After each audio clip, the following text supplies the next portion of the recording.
ఇక ఒంటిమిట్ట కోదండరామస్వామి ఆలయంలో ఘనంగా శ్రీరామనవమి వేడుకలు నిర్వహిస్తున్నారు. ఉదయం నుంచి అయోధ్య రాముడి దర్శనార్థం భక్తులు క్యూ లైన్లో వేచి ఉన్నారు. ఆలయంలో సాంప్రదాయబద్ధంగా ధ్వజారోహణ కార్యక్రమం జరగబోతోంది. వేలాదిగా భక్తులు తరలి రావడంతో ఒంటిమిట్ట ఆలయం కిక్కిరిసిపోయింది. ఇదే అంశానికి సంబంధించి మరిన్ని అప్డేట్స్ మా కరెస్పాండెంట్ సుధీర్ లైవ్ ద్వారా అందించడానికి సిద్ధంగా ఉన్నారు. సుధీర్, చెప్పండి. రైట్. ముఖ్యంగా చూసుకుంటే కనుక ఏదైతే రెండవ అయోధ్యగా పిలువబడేటువంటి ఒంటిమిట్ట క్షేత్రంలో మనం ఉన్నాం. ఇక్కడ అయితే కనుక పూర్తిస్థాయిలో కూడా ఈ ఒంటిమిట్ట శ్రీరామనవమి సందర్భంగా పూర్తిస్థాయిలో కూడా ఇప్పటికే ఏర్పాట్లన్నీ కూడా పూర్తయిన పరిస్థితి అయితే ఉంది. అయితే ఉదయం దాదాపుగా 4 గంటల నుంచి కూడా భక్తులు అయితే కనుక స్వామివారిని దర్శించేందుకు పెద్ద ఎత్తున కూడా క్యూ లైన్లో నిలబడిన పరిస్థితి అని చెప్పుకోవచ్చు. అయితే ముఖ్యంగా మనం చూసుకోవచ్చు, ఏదైతే ఈ ఒంటిమిట్ట క్షేత్రంలో దాదాపుగా ఏదైతే నిన్నటి నుంచి కూడా పూర్తిస్థాయిలో కూడా ఏదైతే ఏప్రిల్ 5వ తేదీ వరకు కూడా స్వామివారి బ్రహ్మోత్సవాలకు కూడా అంకురార్పణతో మొదలైందని చెప్పుకోవచ్చు. అయితే ఇవాళ ఉదయం దాదాపుగా 9:40 కూడా ధ్వజారోహణ కార్యక్రమం కూడా తిరుమల తిరుపతి దేవస్థానం ఆధ్వర్యంలో కూడా అంగరంగ వైభవంగా జరుగుతుందని చెప్పుకోవచ్చు. అయితే ప్రస్తుతం మనం అయితే కనుక ఏదైతే ప్రధాన ఆలయం ఉన్న ఆలయం వద్ద ఉన్నాయి, ఇక్కడ చూసుకోవచ్చు ఉదయం నుంచి భక్తులు తాకిడి అయితే కనుక పెద్ద ఎత్తున ఇక్కడ కనిపిస్తుందని చెప్పుకోవచ్చు. ప్రధానంగా ఏదైతే ఈరోజు ధ్వజారోహణ కార్యక్రమం జరుగుతుందో ఆ ధ్వజారోహణ కార్యక్రమం దగ్గర మనం ఉన్నాయి. ఇప్పుడు చూసుకోవచ్చు భక్తులు కూడా ఉదయం నుంచి స్వామివారిని దర్శనం చేసుకున్నంతరం కూడా బయటికి వచ్చిన వాళ్ళందరికీ కూడా పూర్తిలో ఎక్కడ ఎటువంటి ఇబ్బందులు తలెత్తకుండా తిరుమల తిరుపతి దేవస్థానం ఆధ్వర్యంలో కూడా ఏర్పాట్లు అయితే పూర్తయిన పరిస్థితి అయితే ఉంది. అయితే ఇదే అంశానికి సంబంధించి మనం మాట్లాడేందుకు ఆలయ ప్రధాన అర్చకులు వీణ రాఘవాచార్యులు ఎన్ని తెలుస్తున్నాం. స్వామి, ఏంటి అసలు ఈ ఒంటిమిట్ట క్షేత్రానికి పెద్ద ఎత్తున కూడా భక్తులు వచ్చిన పరిస్థితి ఉంది, అందులో ఈరోజు పండగ ఎలా జరుగుతుంది? అసలు ఒంటిమిట్ట రామాలయమును రెండో అయోధ్యకు గల అభినవ సంబంధం మనం తెలుసుకోవాలి. ఎందుకనంటే ఎప్పుడైతే ఈ స్టేట్ ఫెస్టివల్ అయిందో ఇది ఒంటిమిట్ట రామాలయము, అప్పుడే అయోధ్యలో కానీ జడ్జిమెంట్ వచ్చింది రామాలయం నిర్మించాలని. కాబట్టి ఇక్కడ డెవలప్ అవుతుంటే అక్కడ అయోధ్యలో డెవలప్ అయింది. ఇక్కడ దేదీప్యమానంగా తిరుమల తిరుపతి దేవస్థానం ఆధ్వర్యంలో అద్భుతంగా కార్యక్రమాలు నిర్వహిస్తున్నారు. పూజా కైంకర్యాలు అయితేనేమి అన్నీ అక్కడ అయోధ్యలో అయోధ్యంగా జరుగుతున్నాయి. కాబట్టి ఒంటిమిట్టకు అయోధ్యకు ఆ విధమైన తారతమ్యం ఉందేమో అనిపిస్తూ ఉంది. ఎందుకంటే ఎప్పుడైతే ఒంటిమిట్ట ప్రపంచ స్థాయికి తెలియజేయబడుతుందో అక్కడ అయోధ్య కానీ రాముడి జన్మస్థానంలో కానీ ఆ విధంగా డెవలప్ అవుతా వస్తూ ఉంది. ఎందుకంటే 500 సంవత్సరాలు అది కోర్టు తీర్పుతోనే రాక శతమంది టైంలో ఒంటిమిట్ట రామాలయమే ఒక స్టేట్మెంట్ కావడంతోనే అక్కడ ఒక తేజస్సు వచ్చేసింది అనమాట. కాబట్టి ఒంటిమిట్టకు అయోధ్యకు చాలా అవినాభావ సంబంధం ఉంది. అదే కాకుండా కేంద్ర పురావస్తు శాఖ ఆధ్వర్యంలో ఒంటిమిట్ట ఉంది, మన అయోధ్య ఉంది జన్మస్థానం. అయోధ్య ఇది నడియాన ప్రదేశం అని అది విశేషము. తిరుమల తిరుపతి దేవస్థానంలో బ్రహ్మోత్సవాలు అద్భుతంగా నిర్వహిస్తున్నాయి. ఈరోజు ధ్వజారోహణ కార్యక్రమం నిర్వహించబడుతూ ఉంది. ఇప్పుడు ప్రారంభమవుతుంది.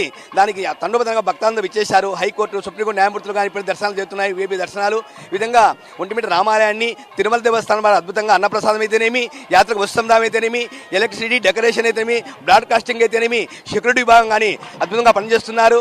ఆరోగ్య రీత్యా అందరికీ బాగుండాలని అక్కడ అంతా విషయంగా అద్భుతంగా ఆరోగ్య శాఖ వారు. ఈరోజు శ్రీరామనవమి పండుగ. అటువంటి శ్రీరామనవమి పండుగ రోజు స్వామివారికి ఎటువంటి కైంకర్యాలు అంటే ఉదయం అభిషేక కార్యక్రమాలు ఇలాంటి ఈరోజు ఏం చేస్తున్నారు? ఈరోజు ప్రాతకాలంలో మనకు 3 గంటల నుంచే ప్రారంభమైన లోపల స్థపన తిరుమల కార్యక్రమం, అన్ని అభిషేకము, అలంకరణలు, అష్టోత్తరనామాలు, మంత్రపుష్పాలు, వేదగోష్ఠి అన్ని జరిగినాయి. తదనంతరం యాగశాల క్రతువులు నిర్వహించబడుతున్నాయి. తదనంతరం ఇప్పుడు ముస్తాబవుతున్నాము. ఈ ధ్వజారోహణకు సంబంధించి ధ్వజపటము, గరుడపటము, ఇక్కడ గరుడ దండకము, ఈ కార్యక్రమాలు అష్టదిక్పాల పూజలు అనేది జరుగుతుంది. ఇప్పుడు ప్రారంభమవుతుంది. అందరూ వీక్షించి ఆ భగవంతుని అనుగ్రహం పాత్రకోవాలని. ఓం నమో నారాయణ. ఇక్కడ కళ్యాణం ఎందుకు ఆ శ్రీరామనవమి పండుగ రోజు జరగకుండా దాదాపుగా ఏప్రిల్ 1వ తేదీ ఎందుకు జరుపుతున్నారు? అసలు ఇక్కడ కళ్యాణం అనేది మామూలుగా మన భారతీయ సనాతన సంస్కృతిలో కళ్యాణము ఆడపిల్ల తల్లిదండ్రులు చేస్తుంటారన్నమాట. ఆడపిల్లవారు చేయాలి. కాబట్టి సీతాదేవిది చంద్రవంశం కాబట్టి ఒక చంద్రుడు చూడాలనే కోరికతో వెన్నెలరాత్రులు ఇక్కడ కళ్యాణం జరుగుతుందన్నమాట. అక్కడ విషయం దేశవ్యాప్తంగా మధ్యాహ్నం 12 గంటలకు నవమిలో జరుగుతుంటే ఇక్కడ ఒంటిమిట్లో మాత్రమే పౌర్ణమి అంటే వెన్నెల రాత్రుల్లో గడపడం ఒక సాంప్రదాయం అనాదిగా వస్తుంది అనమాట.